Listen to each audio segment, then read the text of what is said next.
Thank you for those kind words, Dr. DiLoretto. It's a pleasure to be here. It's been about a year since I've joined FLOM.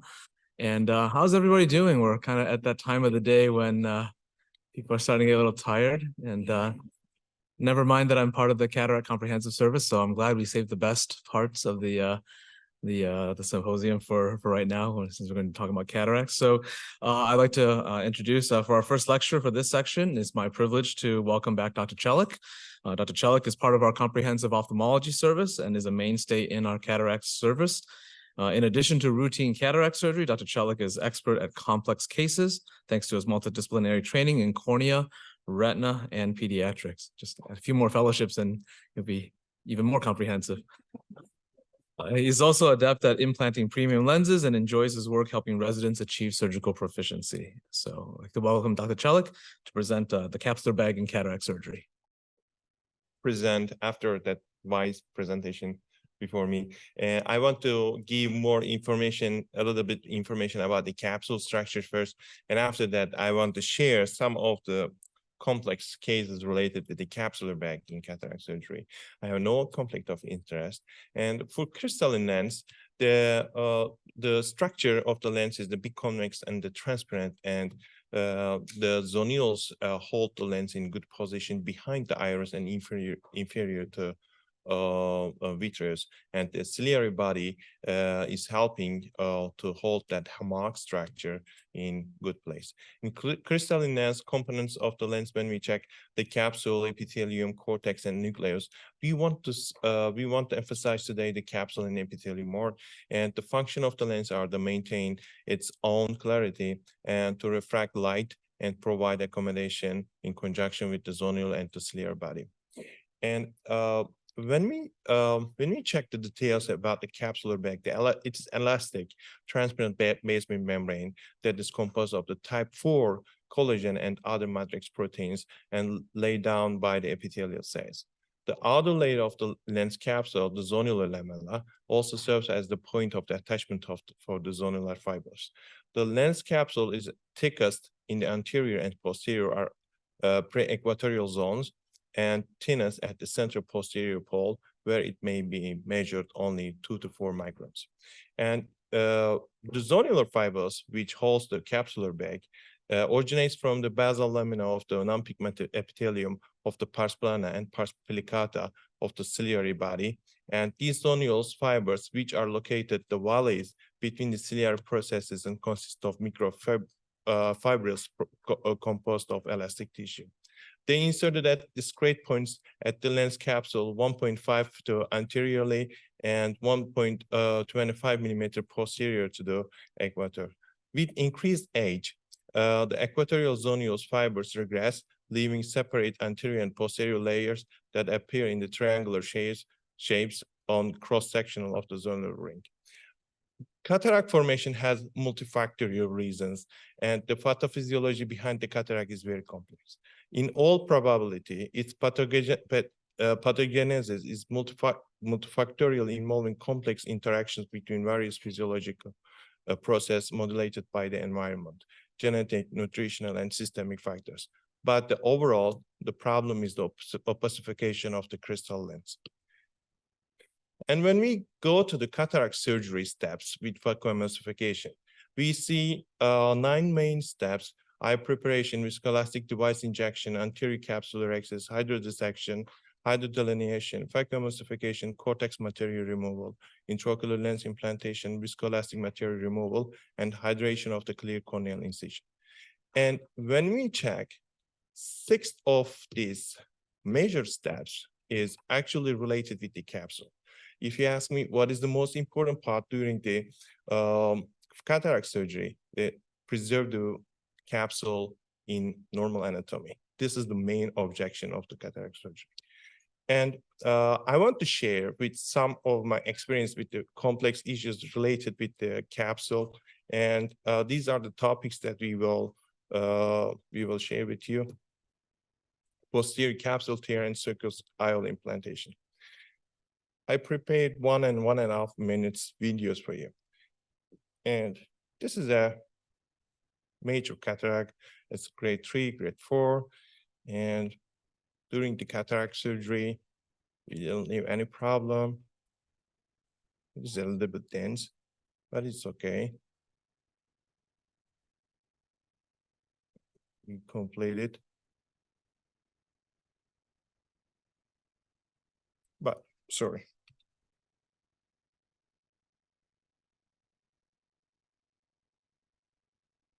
Just after insertion of the irrigation aspiration, there's a flare on the back. I realize, yes, this patient is particularly vitrectomized eye, and any small pressure changes may cause disruption on the posterior back, which is very thin. No, no. So next step is, first of all, be cool, and there's no vitreous. This is the good point. And be sure the pressure change will not affect your surgery. And be sure the anterior capsular shape is the anterior, and give some viscoelastic, of course. And check the anterior capsular shape. It's good. So I can use the sulcus. So the purpose is just enlarge the main incision a little bit and to put the 3 pieces IOL and finish the surgery. The problem was on the back of the posterior capsule, and it was very delicate, especially after particular vitrectomy or traumatized eye. You cannot predict any small pressure changes may cause a rupture. And but the good side in this case, there's no vitreous involvement. And we use the sulcus space for the surgery. And capsular tear after IOL insertion.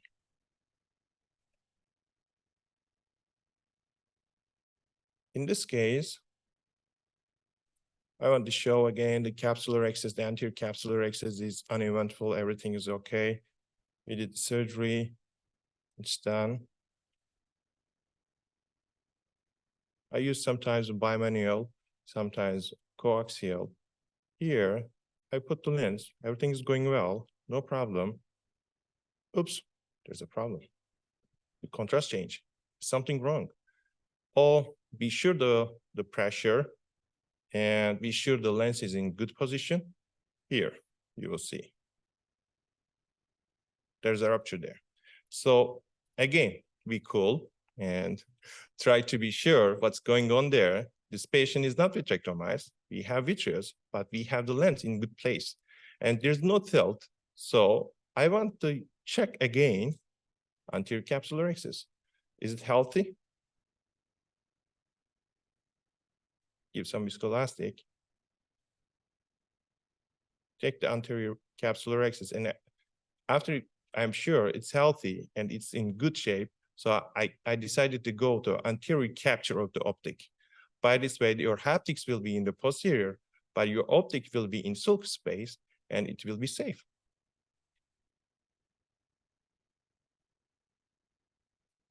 In this surgery, I use also the iris structure, like another capsule border, to hold the lens for a while here. And after that, I put into the sulcus space.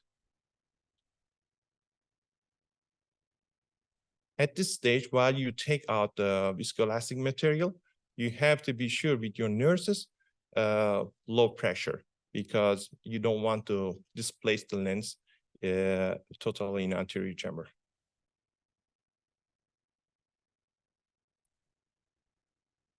So we save the lens and we save the surgery. The next case is the zonular dialysis. It's very common, actually. Maybe the first 2 cases not very commonly seen, but the zonular dialysis may be very common, especially in early learning period during the CHOP techniques. You can give some harm to the zonular fibers. Or irrigation aspiration may also can give some harm to the zonular. In this case, I start with the coaxial, but I couldn't get the cortical material safely. I feel there's something wrong, and I decided to go with the bimanual because bimanual has better control compared to coaxial. And even with bimanual, I have difficulty to take out the cortex, and it's obviously there's a zonular dialysis there. I will show you. You will see the swarming shape wave there. Here. And the solution is not very complex. You just need to give same viscoelastic like you put the before IL insertion, and put the CTR ring to make the capsule in good position. And after that, you will put the lens and you will finish the surgery.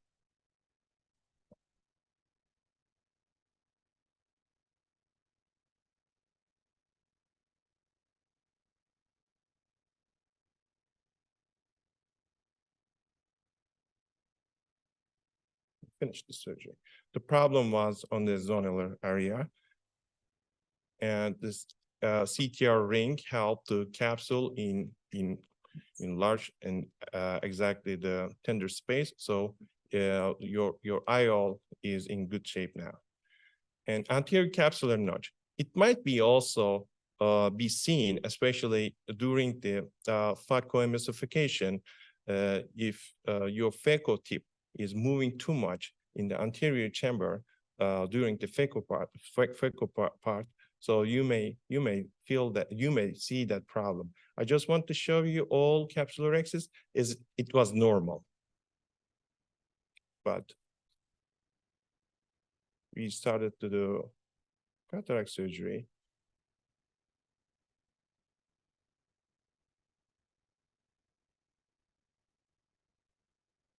We completed, but there's a notch here. See. But notch has some limitation here. So you can see almost the borders of the notch. So go to the bimanual. Bimanual always gives you more safer removing of the cortex in these cases. And again, keep calm and give some viscoelastic before lens. And the tricky part might be, I can tell you, don't move the intraocular lens too much, and try to make a 90 degrees, almost 90 degrees angle between the haptics and the notch.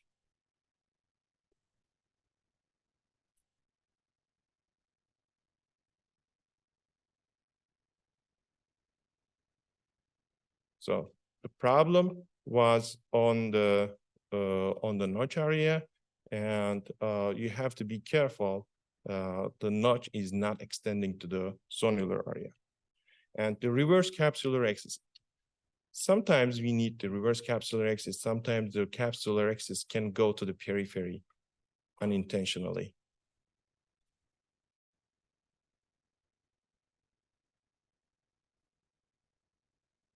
Oops, it goes to periphery. I try to save it, but no, it goes more. And the plan B, it can go from other side and take this one. So you have half capsular axis, and you can go from other side and complete your capsular axis. You have a very irregular and question mark capsular axis here. So you have to be careful on your chopping mechanism, chopping maneuvers, and the phaco. Don't disturb the sulcus. And again, before opening the haptics, you have to place the lens appropriately. Otherwise, it may be problem. You can disturb the zonular area or the lens capsule. And anterior capsular adhesion and scar management. I know that we are anterior segment surgeons more living these problems, but this is also a good case I want to share.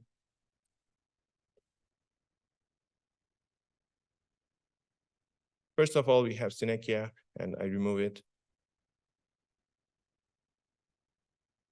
But I realized the pupil is getting more larger, so I dye it under the viscoelastic. So it's easy. It's not a very complex. You do not need to give too much. You just need to brush the viscoelastic, the trypan blue under the viscoelastic. But because of the synechia, I have lots of adhesions and scar tissue in the capsule. And I need to use a cystotome again to create another notch.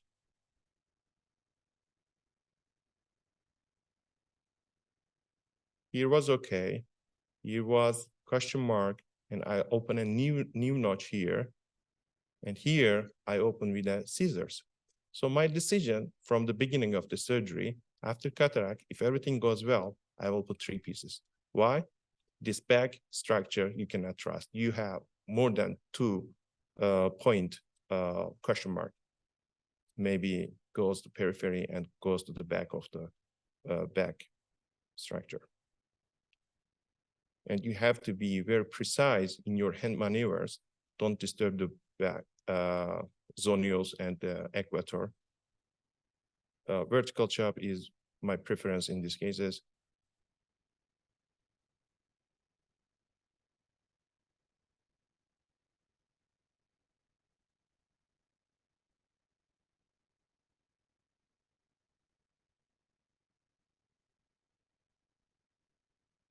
We finish almost the cataract. I just want to show all the cataract sections to how I limited myself in very narrow area to not disturb the tissue. And 3 pieces IOL, I directly plan it. Even there's nothing on the back, I just want to use the sulcus instead of the back to not make any risk to the back. The problem in uveitic patients, you may see adhesion and scars in the anterior capsule, and you need to sometimes cut it with the scissors, and you may need to open the capsular access. This is a bonus video. Maybe after this video, maybe Dr. Diller to start to teach me the epiretinal membrane peeling. Okay. So here, these cases are posterior subcapsular cases. I want to show Dr. Diller how I can peel it like a epiretinal membrane.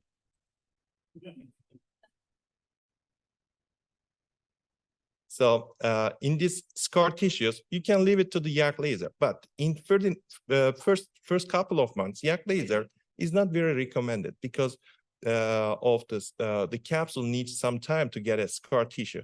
So here in posterior subcapsular cataracts, the scar tissue cannot be removed via the irrigation aspiration, and so you can go with the just irrigation fluid to disturb that scar and get out some parts to the superiorly and give some viscoelastic and remove it with a precise movement, precise instrument like the micro ultrata, and peel it. You can polish the same area with the irrigation fluid, which I like usually.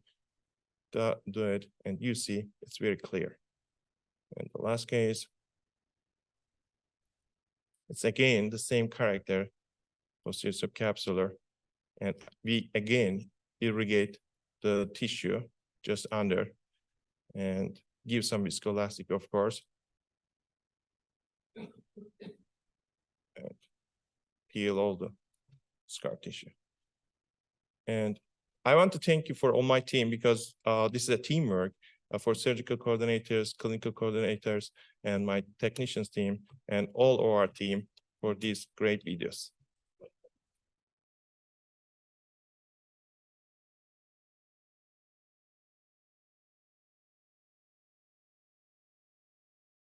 Our next lecturer is going to be presented by Dr. Rohit Khanna. Dr. Khanna is a professor of ophthalmology at the LV Prasad Eye Institute, where he is also network director of public health.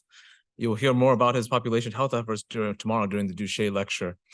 Besides being a world-leading expert in ocular public health, Dr. Khanna specializes in cataract and glaucoma surgery through LV Prasad's busy tertiary eye hospital system.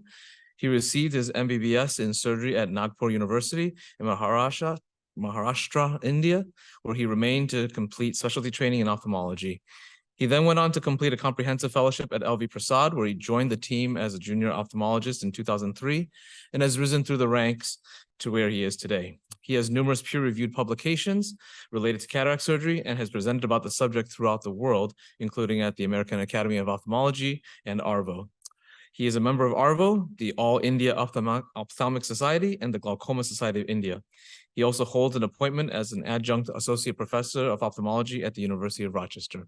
Let's welcome Dr. Khanna as he presents cataract surgery in difficult situations. Thanks, David, and the team from Flama Institute for having me here. I come from, those who don't know where is Highly Prasada Institute is. It's in the southern part of India, and it's mouse. Is there a mouse here? Yeah. So it's in the southern part of India, and Institute, Highly Prasada Institute is not just one building, but it's a network of 275 primary, secondary, and tertiary care centers spread across 4 states. So this is the entire gamut of Highly Prasada Institute, which I'll be talking more in detail tomorrow. And so today I'm going to talk about cataract surgery in difficult situations. So I have a disclaimer that I am not a cataract researcher. So I'm basically from population health, and I do cataract surgery, and glaucoma is my area of interest.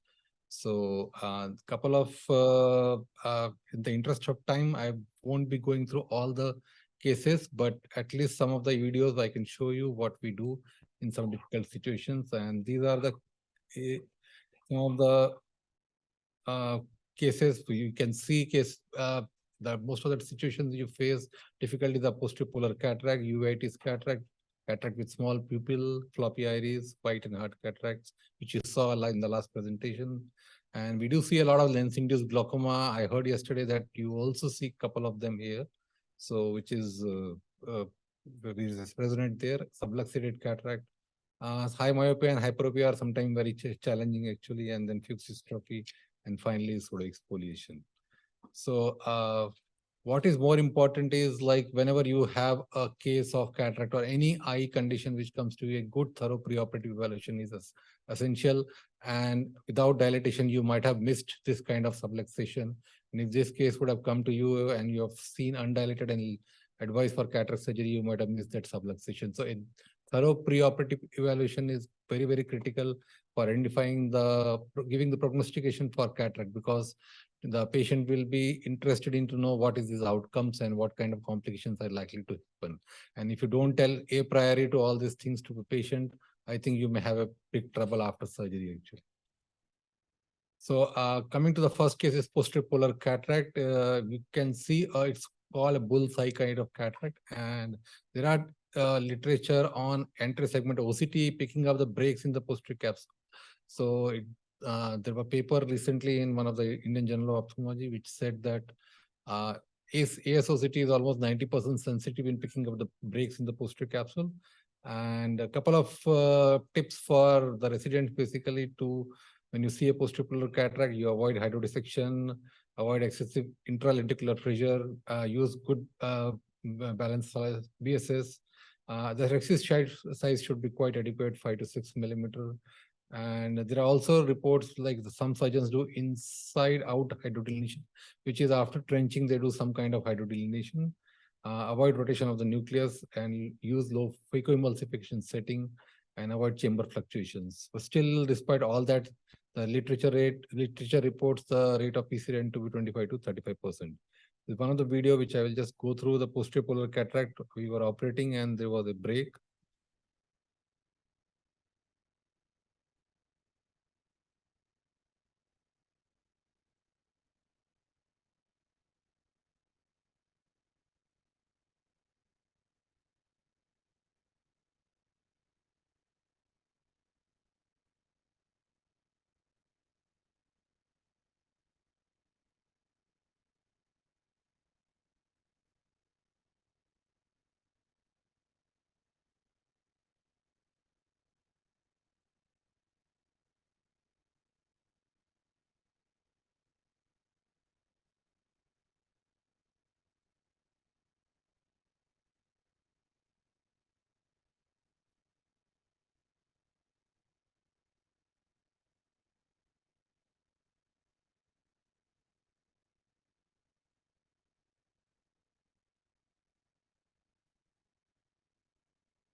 This case was the one where we did some hydro just to rotate the nucleus, and we rotated it, and the nucleus was,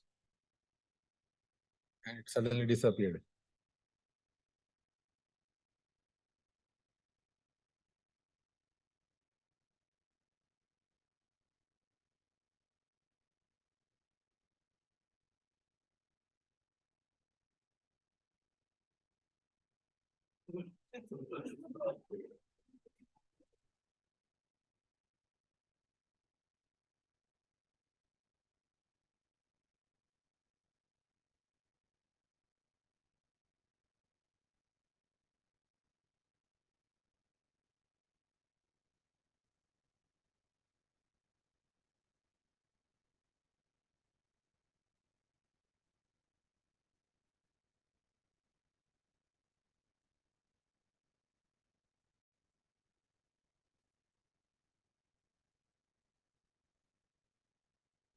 So this we are implanting a PMMA lenses.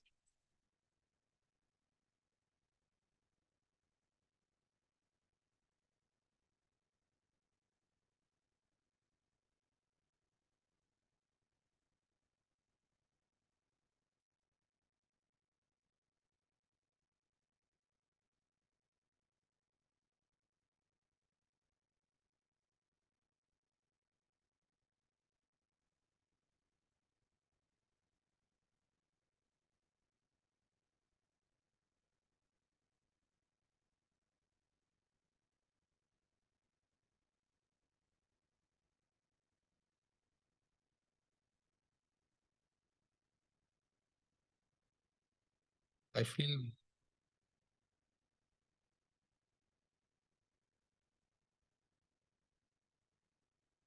so. We use AC maintainer for avoiding fluctuations of antechamber.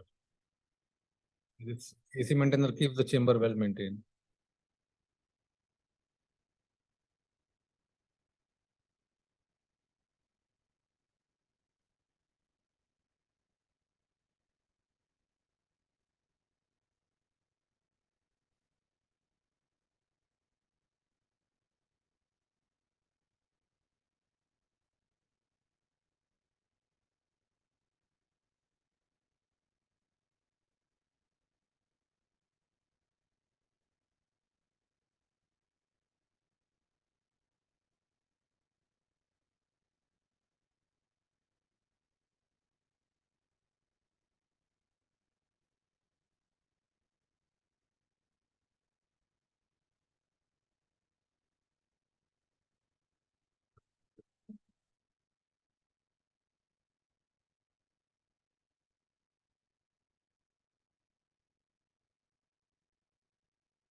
This you can see pigmented mass on the posterior capsule.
We can skip this.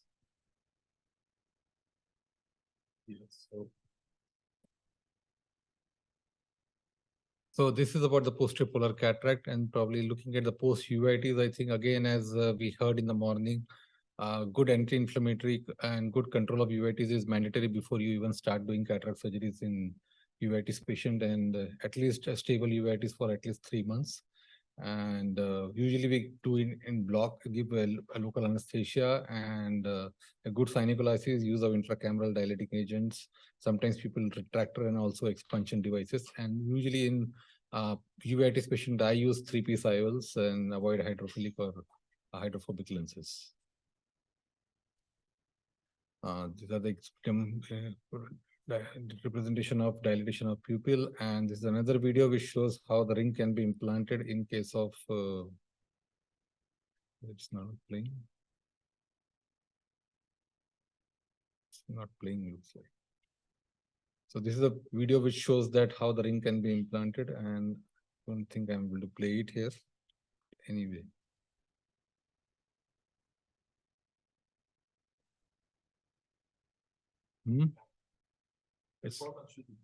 Yeah, I think it's not playing here.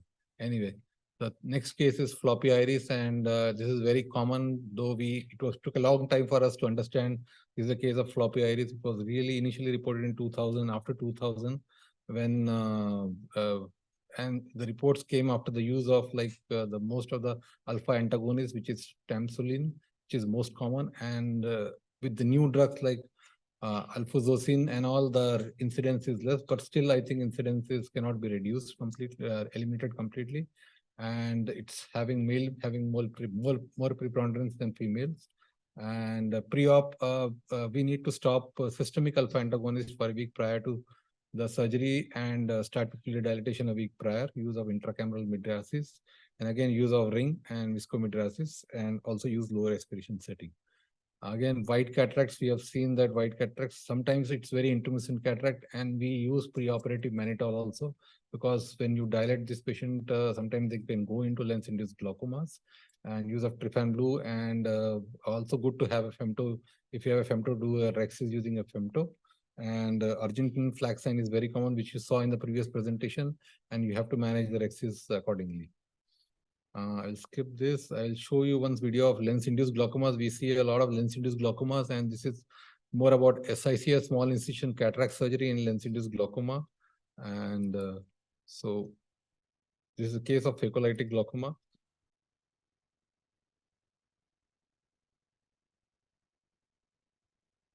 We did a small incision cataract surgery, which in phacolytic glaucomas.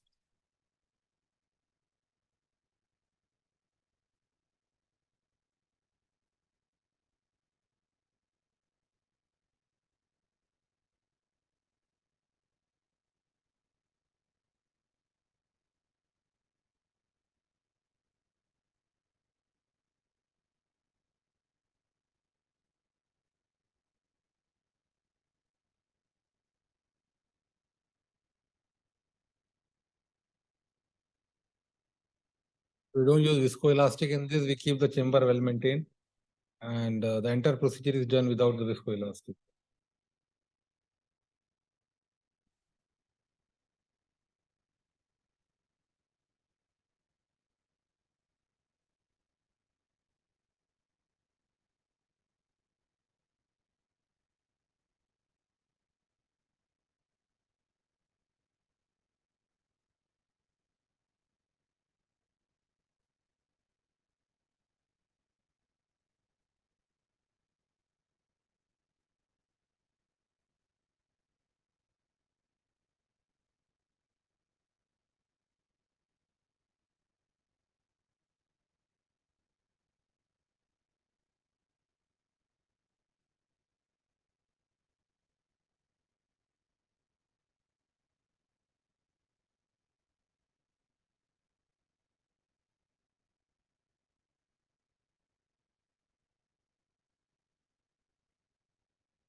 So make a small incision and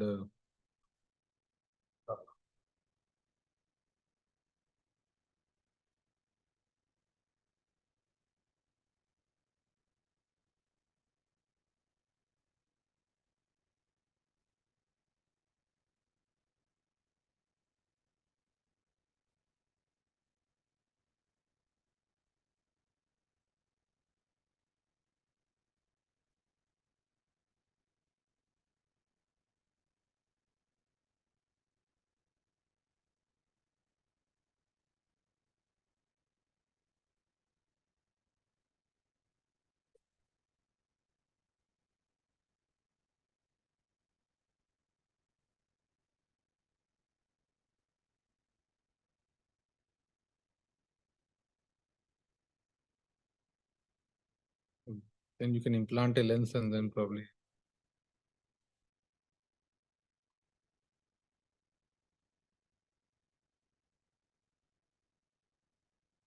probably. So you can, this is a small incision cataract surgery where we do a lot of small incision phacolytics and phacomorphics. And then high myopia, I think another, let's go back. This is another subluxated cataract. I will just go over where you use the different kind of rings and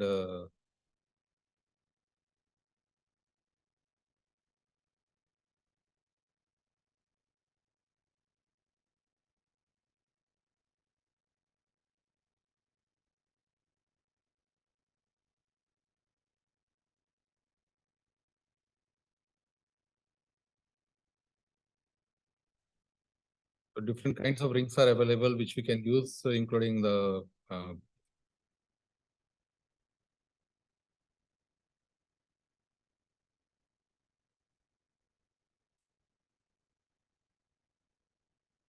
so the ring implantation. So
this was a combined surgery. They were doing glaucoma and cataract both.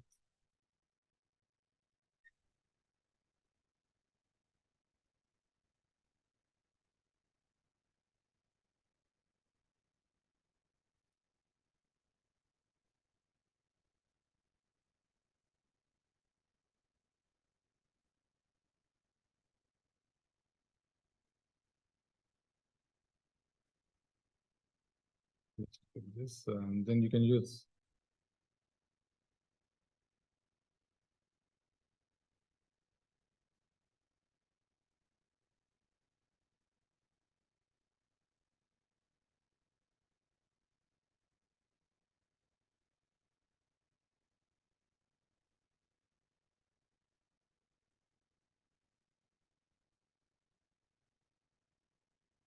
So you can use iris hooks also to stabilize the bag sometimes. And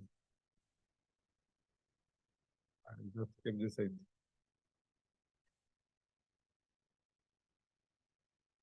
So I'll just skip this because this is basically implantation of the ring. And then that keeps your chamber quite stable and you can do a phaco very easily then.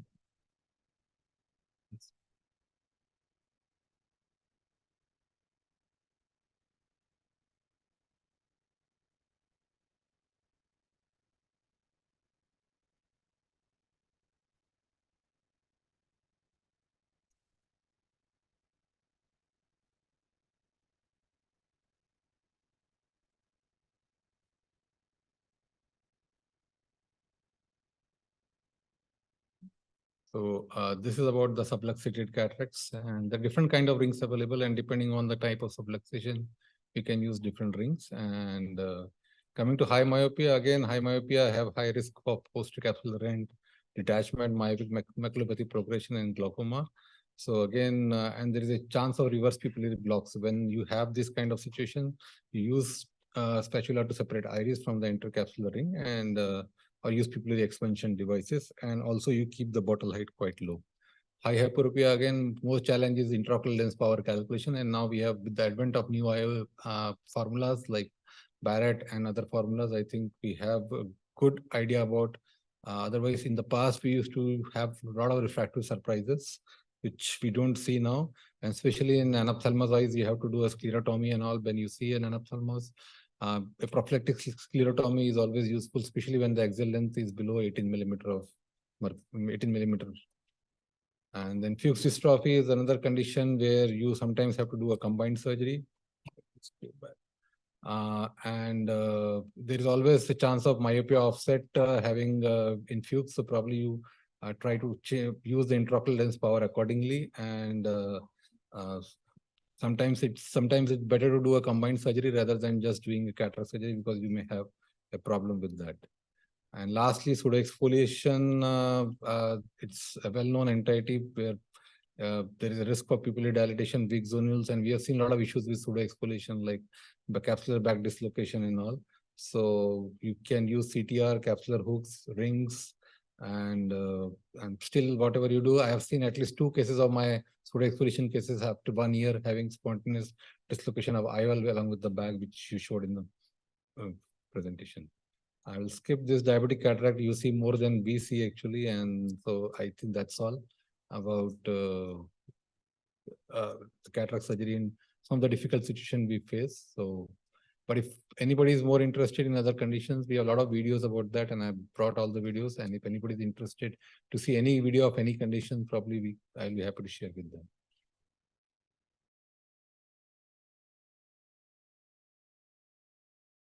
Thank you, Dr. Khanna. For the final talk of this session, it's my privilege to welcome back our Snell lecturer, Dr. Liliana Warner. Dr. DiLoretto already covered a lot of her research work, so we'll mention a few facts about our guest. Dr. Warner was the 2003 Research to Prevent Blindness Olga Keith Weiss Scholar Awardee. She's a proud member of the International Intraocular Implant Club. She's a member of the Institutional Review Board of the University of Utah. She was chair of the Continuing Medical Education Committee of ASCRS. And she's a former judge and chief judge of the ASCRS Film Festival and former member of the Cataract Subcommittee and the Ophthalmic News and Educational Network of the AAO. Please welcome Dr. Warner back to the podium for a presentation on IOLs, keeping the capsular bag open and expanded. Thank you very much again for this kind introduction. And thank you again for the invitation. It's a pleasure to be here. And for this talk about IOLs keeping the capsular bag open and expanded, I have to disclose that we performed in our laboratory contract research studies for Visiogen, a new optics, and LensGen, because I'm going to be mentioning about their lenses here. So as mentioned, we focus on the analysis of intraocular lenses in our lab, and we perform a lot of in vivo studies using the rabbit model. We focus on uveal biocompatibility and capsular biocompatibility. And the rabbit model is really very useful for this type of investigation, but we have to be aware of the particularities of this model, such as exaggerated inflammatory reactions and exaggerated and accelerated lens epithelial cell proliferation. And actually, when you put a lens in the rabbit eye and you wait for 4 to 6 weeks, this may correspond to over 2 years in the human situation. So it's really an accelerated model in terms of PCO formation. And you have to know that the current ISO standards require 3-month implantation data to assess the safety of new intraocular lenses. So you probably know that Dr. David Apple described the 6 factors that you have to apply to reduce posterior capsular opacification. So you have 3 surgery-related factors: hydrodissection, enhanced cortical cleanup, in-the-bag IOL fixation, and performance of a capsulorhexis with the diameter that's smaller than the diameter of the optic. He also described the IOL-related factors, a biocompatible lens to reduce stimulation of cellular proliferation, features that are going to enhance the contact between the optic and the posterior capsule, and IOLs with a square truncated optic edge. So in terms of the performance of the capsulorhexis that's smaller than the diameter of the IOL optic, you basically do that because what you want to accomplish is to obtain this shrink wrap effect of the capsule around the IOL optic, as you can see here. So the space within the capsular bag is sequestered. That's what you want to obtain with standard intraocular lens designs. However, I think the first time I talked about that was in 2010 at the ESCRS. So I started talking about IOL designs maintaining the capsular bag open and expanded, because we're doing at that time some interesting studies about some lenses, and we were very impressed with the degree of clarity of the capsular bag that we observed with them. And the first one I would like to mention is this dual optic silicone accommodating IOL. You can see that by the design, this lens keeps the bag expanded. You have holes and you have openings all around the lens. And you also have these anterior expansions, basically to lift up the anterior capsule. So you are going to prevent an extensive contact between the anterior capsule and the anterior IOL optic surface. And then when we did the rabbit studies, we were very impressed because we compared these with silicone plate control IOLs, and you can see the differences in the degree of posterior capsular opacification, but also in the degree of anterior capsular opacification. There is no fibrotic change here at the capsulorhexis edge. It's very different from here.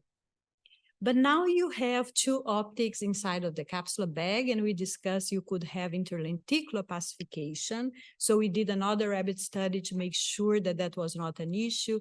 But as I mentioned to you, interlenticular opacification is really related to 2 hydrophobic acrylic lenses implanted inside of the capsular bag, especially Acrisoft lenses, because the Acrisoft material has adhesive properties. So even though you had 2 silicone optics inside of the capsular bag, there was no interlenticular opacification. And here you have some clinical photographs of patients implanted with the same lens. These were obtained between 2 to 3 years postoperatively, and you can appreciate how clear the entire capsular bag is, including with a lack of fibrotic changes at the capsulorhexis edge. So this is not really new. Dr. Hara in Japan, he described a dual optic PMMA IOL with PVDF haptics in the 90s, and he put those lenses in rabbit eyes, and he observed very clear capsular bags many months after surgery. And I was very happy to meet him for the first time at the ASCRS 2021 after many years exchanging emails. So the second project we evaluated was this single-piece hydrophilic acrylic lens that's a disc-shaped intraocular lens. We performed different studies on this lens with different versions. And basically, this is a monofocal lens suspended between 2 complete haptic rings. They are connected by a pillar of haptic material. This is a single-piece hydrophilic acrylic lens, and you have here drawings showing the front view and the side view. And here you have actual photographs of the first version of this lens that we evaluated, and you can see there's a lot of holes here, and here you can see in the periphery the rings. And in theory, what they wanted to accomplish is this type of fixation. The IOL would be inside of the capsular bag, the optic would be protruding posteriorly in contact with the posterior capsule. The capsule would be open because the anterior capsule would be way at a distance from the anterior IOL surface. And we put this in rabbit eyes, and this is exactly what we obtained. You can see here the posterior capsule in contact with the posterior surface surface of the lens, and the anterior capsule is away from the IOL. So we initially performed a very simple rabbit study, preliminary study with few animals, putting this test lens in one eye. The contralateral eye would receive a control lens that would be a single-piece hydrophobic acrylic lens. We performed slit lamp evaluation every week for biocompatibility, and in this case, it was up to week 5. Then at the end of the clinical follow-up, we euthanized the rabbits, enucleate the eyes. We performed high-frequency ultrasonography of the enucleated eyes, and then we evaluate the entire capsular bag opacification from a posterior view of the anterior segment, which is the Miyake apple view, and the eye undergoes complete histopathological evaluation. And I wanted to show you here slit lamp images obtained at week 5. So these are both eyes of the same rabbits. And you can already appreciate here, you have PCO is starting at the optic haptic junctions, which in the rabbit eye with single piece hydrophobic acrylic lens is something quite typical. And you can see the degree of clarity of the capsular bag here. You can see the rhexis edge in all cases devoid of any fibrosis. And this is the posterior view of the anterior segment. We have some way to score the PCO, and you can see that the score is significantly lower in the test group. The only thing we observed here was very interesting. If you pay attention, you are going to see that there is a bit of submarinal ring formation in the very periphery of the equatorial region of the capsular bag. And this is because some residual lens epithelial cells were finding a way to proliferate in that space. So there was a small submarinal ring formation contained to that area. Everything else was perfectly clear. But of course, this proliferative material was significantly less in the test group in comparison with the control group. So then this was the first study lens, as I show you, and then we modified the lens by increasing the spaces here, but also by incorporating spaces at the equatorial region at the level of the rings, because it was a closed environment at that level. So you have here photographs of the first study lens, and these are photographs of the second version, and you can see here more spaces here, but also spaces now at the level of the rings themselves. So we apply the same type of protocol, a small preliminary study comparing with a single piece lens. And again, you have here clinical photographs of both eyes of the same rabbits, again with the test group, very clear capsular bags, and you see PCO starting here at the level of the optic haptic junctions in the control lenses, very typical in the rabbit model, and single piece lenses. And then here from a posterior view of the anterior segment, we have very clear capsular bags in the test group, which is very different than the control group, and an improvement in the opacity at the periphery. So the fact that now that space is also open further prevented submarinal ring formation. And here's how you see the lenses implanted in the rabbit eyes via high-frequency ultrasonography. This is a control lens. And here, as I showed you before, is that test lens. And usually you have the optic that's protruding towards the posterior capsule, because we thought, okay, you have to have this contact between the optic and the posterior capsule, but the anterior capsule is away from the lens, so the space is open. But what happened in this study was very interesting, because these were very early prototypes. There was no mark on the lenses, so we could not really identify what was the anterior posterior surface in some cases when we load the lenses into the injectors. So by chance, we end up with 2 eyes that had the study lens upside down. So then you can appreciate that now the optic is protruding anteriorly.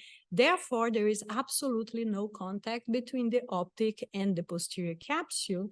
Yet, these are the results we observed. It made absolutely no difference. So with such a designs, that contact between the optic and the posterior capsule, which is so important for the standard IOL designs to prevent PCO, in such a configuration, it really doesn't make any difference. And then the final study we did with this lens was a long-term study with more animals, because at that time, ISO standards were requiring 6-month implantation data for new intraocular lenses. We compared with single-piece hydrophobic acrylic lenses, and the protocol was similar. And here you can see at 4 weeks and 6 months, both eyes of the same rabbit. So what happened here is that with time in the control group, you have so much proliferative material growing inside of the capsular bag behind the IOL that this material is pushing the IOL forward. And then you can see things like partial pupillary optic capture, and you can see posterior synechiae. And here you can see the test group. Nothing is really changing. There is no proliferation. The capsular bag is very clear. And actually it was better without all of that posterior synechiae. And here is from a posterior view. So in the control group, a lot of PCO and partial pupillary optic capture. And here you have in the test group a very clean capsular bag. So, I mean, you can appreciate these histopathological photographs. This is the test eye, and you can see the entire capsular bag here, very, very expanded and open. This is all the proliferative material we could find inside of this capsular bag. And here is the other eye of the same rabbit. So you have significant amount of proliferative material that's pretty much filling up the capsular bag. Here is empty because that's where the control IOL was. So we are not talking about marginal differences here. We are talking about one eye that has nothing and the other eye of the same animal having the maximum degree of capsular bag opacification, including posterior capsular opacification. And here you have some clinical photographs obtained from an eye implanted with this lens, and this was obtained 3 years after surgery, and the capsular bag remains clear, confirming our preclinical findings. So the last design, an open bag design that we evaluated in our lab, was this dual optic silicone accommodating IOL, which is also a modular intraocular lens. So basically in this design, you have a base with a lot of openings around the base, and this is inserted first, and then you insert the second component. The front lens has silicone oil inside of it, and you put that under the tabs of the base. And during accommodation, there is an expectation of a change on the anterior surface of the front lens. So here you can see capsular bag remains expanded and open, and there is a lot of openings all around of this base. And we perform the different rabbit studies, especially to evaluate the biocompatibility. And here you have the size and the dimensions of the base, and again, a lot of openings and holes all around the base. And this was at the time the ISO standards were requiring 6-month implantation data. So we had 8 animals. This was compared with a single-piece hydrophobic acrylic lens. And for this special lens, you use a med cell injector for the base and then for the front fluid lens. And this is just loaded with PSS. And of course, with the control lens, we use whatever the manufacturer recommended. And we perform different slit lamp examinations at different time points up to 6 months. And at the end, of course, you sacrifice the animal, remove the eyes, and we perform high-frequency ultrasonography of the eyes, and then analyze the entire capsular bag from a posterior view of the anterior segment, because this is not something you can do during slit lamp examination. You do not have access to the periphery of the bag. And in this case, the ISO standards require you to remove the lens and perform what's named implant cytology. You have to stain the surface of the lens to demonstrate deposits, especially giant cell deposits. And the eyes underwent complete histopathology. And again, here's what we observed, that 6 months with the control eye, the capsular bag was filled with proliferative material. You had a lot of fibrotic changes at the rhexis edge, And in the test eyes, you had pretty much nothing. So to see nothing at 6 months in a rabbit model, this is something that I had never seen before. And you can see the scores here for PCO in comparison to the control group. This is the maximum score we have for PCO, and the difference also in ACO scores. And this was quite interesting because in this same study, in one eye at 2 months, we observed proliferative pearls in front of the lens growing through the holes around the base. But then at 3 months, those regressed and completely disappeared. We found that quite interesting. And this is the ultrasonography showing the test group that you have the expanded capsular bag, the anterior capsule away from the IOL. And in the control group, you had a lot of partial pupillary optic capture because of all of this proliferative material pushing the lens forward. And again, look at those photos from a posterior view of the anterior segment. These are the same eyes from the same animal. So in one eye, you have pretty much nothing. And in the other eye, you have the maximum amount of proliferative material that you can get. So again, when you see the scores, it's not just a question of less posterior capsular opacification. It is the entire formation of Summers ring that's actually also prevented. So it is very interesting. And this paper was published last year in the JCRS in October, and this is the first clinical study on this lens. They included 58 eyes, and they had 51 eyes at 12 months, and they noted that visually and clinically significant PCO were notably absent for all subjects at all time points through the 12-month visit. No changes also at the anterior capsule, as you can see here, which really confirms our preclinical findings. So now I'm going to change completely. I wanted to mention to you this bag in the lens concept because this is in contrast to everything I just said. And if you're not aware of what bag in the lens is, this was developed by Dr. Marie-Josée Tassignon in Belgium. She basically designed a new IOL that changes the relationship between the lens and the capsular bag by eliminating the contact between the IOL and the inner surface of the capsular bag.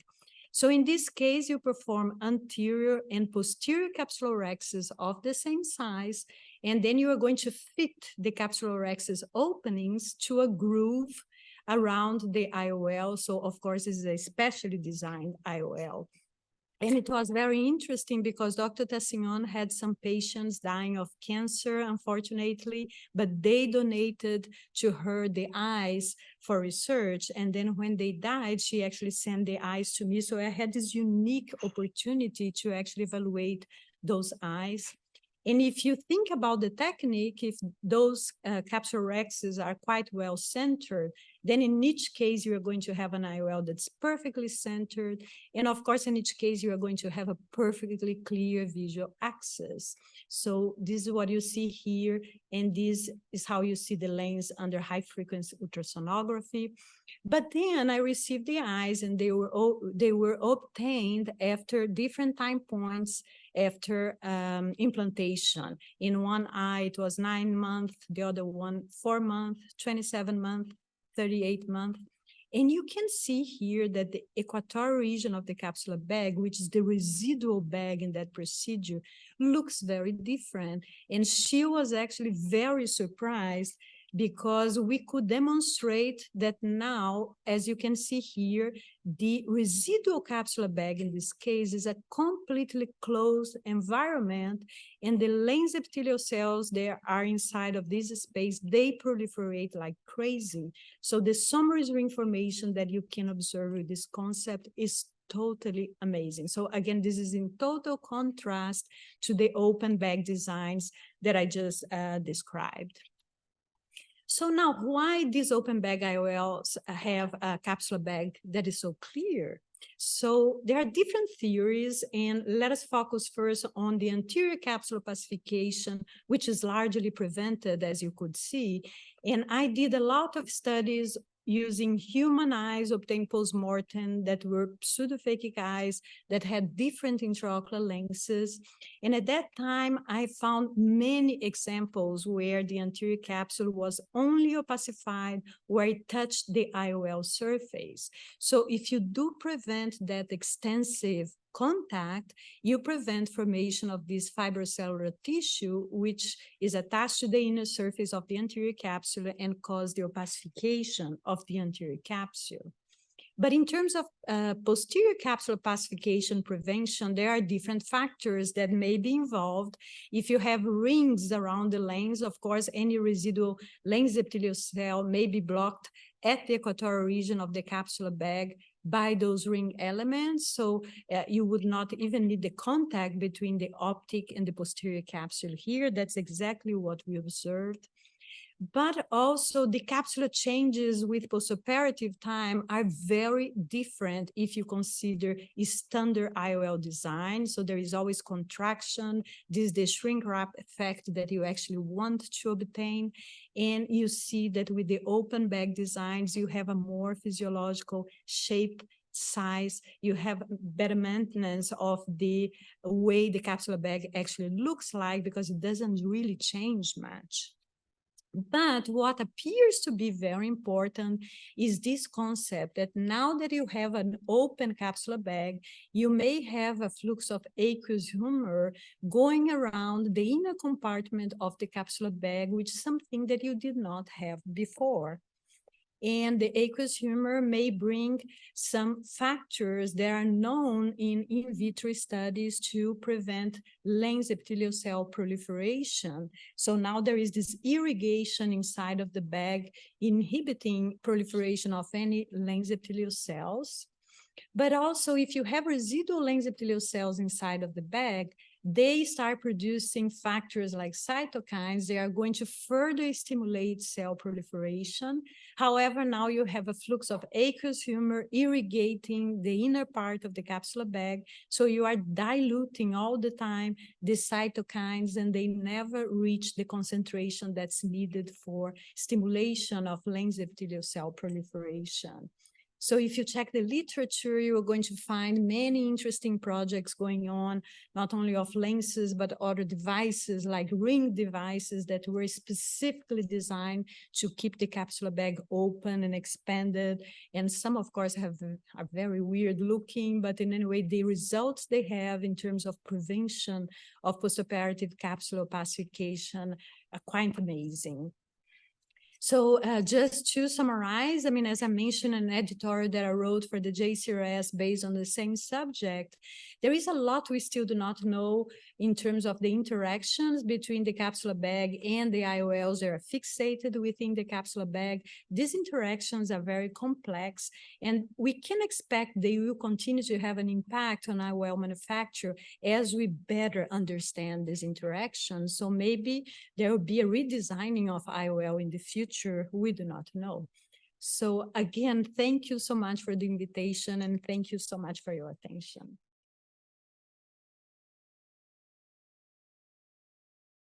So at this time, we'll open it up to any questions from the audience for our guest speakers.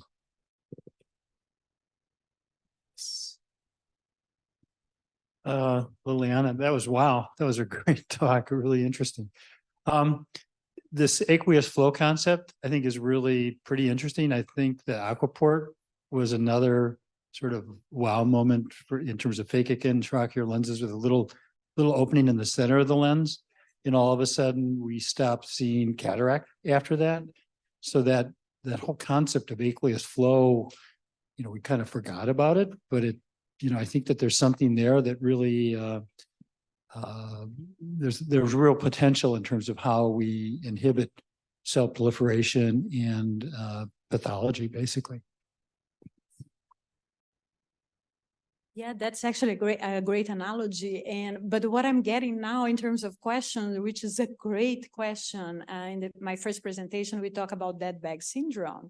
So now people are like, okay, but if you have these IOLs with the open capsular bag and the aqueous humor going around and not allowing the cells to proliferate, are you going to cause dead bag syndrome cases? So we do not know. But the first project I mentioned, there are lenses implanted by, I think, at least 10 years, and we don't hear about any issues. So maybe that the cells are just there and they are just not proliferating, doesn't mean they are dead cells. So we'll see.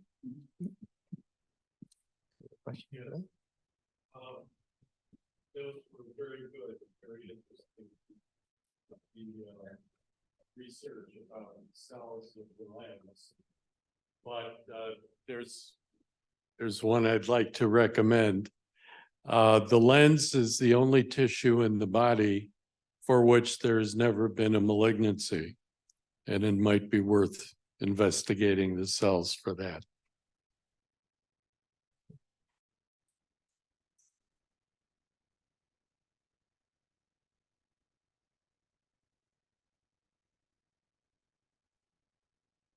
I have a question for Dr. Chelik. When you were talking about the scar tissue, peeling off the scar tissue in the posterior capsule, in cases where you're not able to successfully peel it off, would you opt for a posterior capsulorhexis, or would you then just leave it for a YAG cap in the future? It happens a couple of times, yes, because it is very sticky and the posterior capsule is very thin, but you are putting some viscoelastic before doing that maneuver. So you have enough anterior chamber pressure and there's no vitreous getting inside in the anterior chamber like a phaco surgery. So you have time. If you see there's a tear, no problem. You can go ahead and complete the posterior capsular axis, and you can still put the lens into the same place in the back.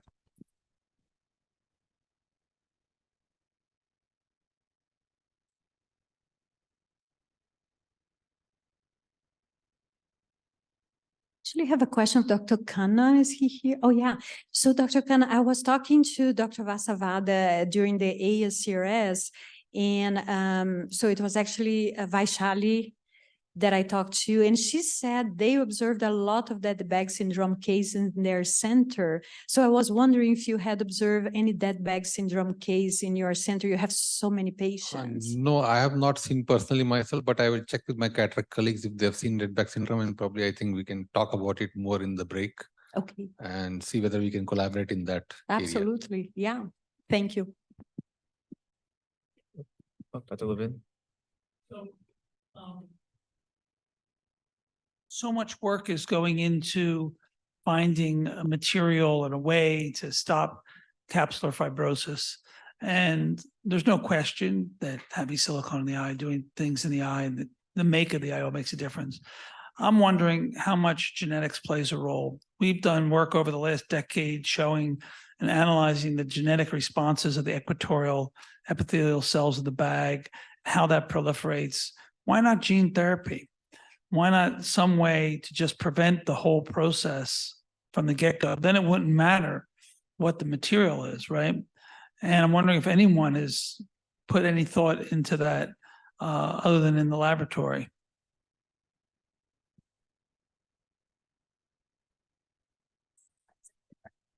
Yeah, thank you. It's a great question. If you check the literature, there's so many things that were tried in terms of preventing PCO that had nothing to do with the IOL material or design, some antibodies, some anti-mitotics and things like that. So I think a lot of the solutions that were used, the issue was toxicity to other intraocular structures, for example, the corneal endothelial cells. Right. So many things were tried and did not move forward because of that. But what you suggest is a whole line of research. Yeah, of course.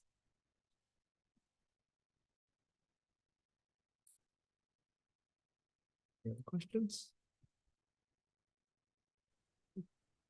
Well, why don't you try jumping on? Oh, that's right. Okay. A short break right now and reconvene at 3:45. 3:30? Okay. All right, we'll reconvene at 3:30. 3:35. All right.